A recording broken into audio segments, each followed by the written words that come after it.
Nouvelle polémique autour d'un médicament. Peu de temps après le Mediator, c'est au tour du Buflomédil, un vasodilatateur, d'être mis sur la sellette. Il fait en effet l'objet d'une réévaluation par l'AFSAPS, Agence française de sécurité sanitaire des produits de santé. Une réévaluation qui pourrait aboutir dans les prochaines semaines à un retrait en raison d'effets indésirables cardiaques et neurologiques, parfois mortels. Ce médicament pose finalement le même problème que tous les médicaments, puisque tous les médicaments, sans exception, sont potentiellement dangereux. Un médicament, c'est un poison au départ. Et c'est simplement le dosage et la bonne utilisation qui en fera un médicament profitable aux patients. Au jour d'aujourd'hui, ce médicament est légalement et valablement prescrit par les médecins sur la base des indications qui sont validées par l'AFSAPS. Deux autres médicaments sont également montrés du doigt, l'anticancéreux Javlor et l'anti-inflammatoire Nexen. Les clients de cette pharmacie se disent inquiets face à ce problème. Si on les prend, ces médicaments, et que dans 5 ou 6 ans, on vous dit « mais attendez, vous pouvez avoir quelle et quelle maladie ?» Vous croyez que c'est pas affolant tout ça? Je vois pas où est le comité de surveillance et son action aussi. Donc c'est toujours trop tard et quand on regarde le bilan du retrait des médicaments et les effets qu'il y a toujours un laps de temps exagéré. Les médicaments provoqueraient chaque année la mort de 10 000 à 20 000 personnes en France. Plutôt que d'abandonner votre sapin sur le trottoir, le bon geste est de le déposer dans l'un des 292 points de collecte répartis sur les 32 communes de la couronne lyonnaise. C'est le cas ici, place Maréchal Lyotet, dans le 6e. Tout le monde met le sapin au même endroit, ça permet de dégager les rues aussi, c'est quand même vachement pratique pour les passants.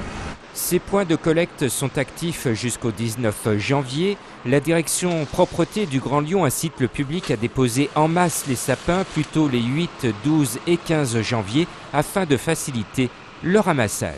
Et ça nous coûte beaucoup moins cher puisque un sapin collecté dans la rue, un par un, ça coûte grosso modo 600 € la tonne, alors que quand on est en ramassage collecté, comme on le fait actuellement, on est à 90 € la tonne.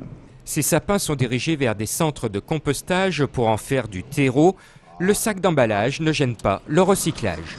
Les sacs à sapin du Secours populaire sont biodégradables. Pour le compost, ça ne gêne en rien.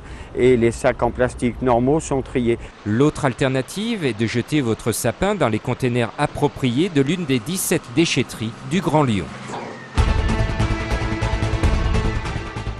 Moins de morts sur les routes du Rhône en 2010, c'est le bilan dressé par la préfecture. 75 personnes se sont tuées au volant l'an dernier, c'est 2 de moins qu'en 2009 dans le département, mais c'est beaucoup plus qu'en 2008 où la route n'avait fait que 53 victimes.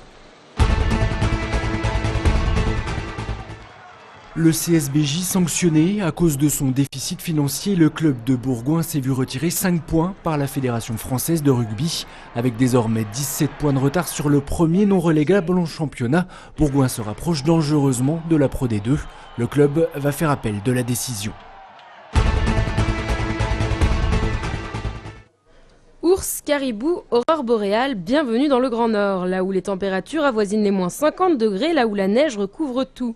Le domaine de la Croix-Laval a revêtu son manteau de fourrure pour accueillir une exposition dédiée aux grands explorateurs, une exposition à la découverte des pôles terrestres. On a tous l'image un peu d'Épinal avec l'igloo et puis l'esquimau qui attend le phoque dans le trou de la banquise. Là, on voulait en apporter un petit peu plus avec tout le matériel de Sébastien dos Santos, le matériel d'expédition contemporain et traditionnel. C'est une porte d'entrée sur tout le milieu polaire. Le Grand Nord, c'est la passion de ce Savoyard. Après avoir passé 29 mois en solitaire sur le cercle polaire arctique, il revient partager son expérience. Ce qui est difficile, c'est de transcrire un petit peu les températures. Parce que quand on dit moins 40, moins 60, pour les plus petits, ça ne représente pas grand-chose. Donc pour les plus petits, je vais plus insister sur l'aspect tactile avec les animaux, donc avec mes chiens. Des animations pour les enfants, des conférences pour les adultes. Le but de cet explorateur est de partager son engouement pour une terre quasi inconnue. S'il y a une chose que j'essaie de transcrire, c'est ce doux sentiment de liberté, pour que les personnes soient, entre guillemets, un petit peu les protagonistes de l'aventure, de ces aventures boréales. Sébastien a déjà un autre tour du monde en tête. Le 2 février, il reprendra la route accompagné de ses 12 chiens nordiques.